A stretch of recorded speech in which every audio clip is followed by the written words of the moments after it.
Alright, back to Project Nickel and Dime.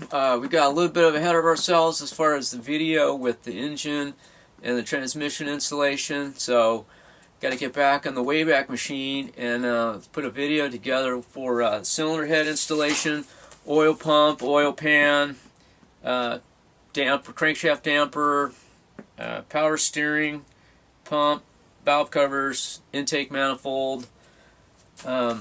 We've been busy, got ahead of ourselves, had some product placement to do, so Project Nickel and Dime's coming along pretty good. Got to do the radiator, I'll have a video of that, got to do some electrical, getting really close to finishing that up, and so to check them out. So thanks for listening.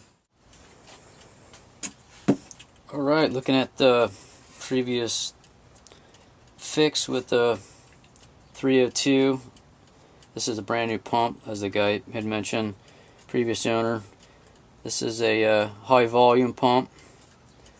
I don't really know why he went with a high volume. It's just a stock 302. So I have just a basic standard volume performance oil pump. So all I'm going to do is put the pickup tube on that, and we'll go from there. But torque it to spec, which is 12 to 15 foot-pounds. Not a lot. You know, it's just something to keep it secure with the bolts. And we're going to go ahead and get going on this 302 build, because that's the whole essence of Project Nickel and Dime.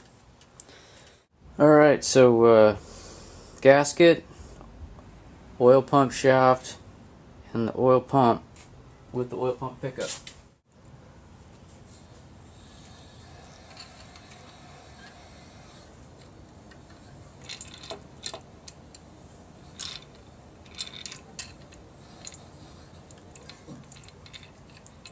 Actually, what I think I'll do is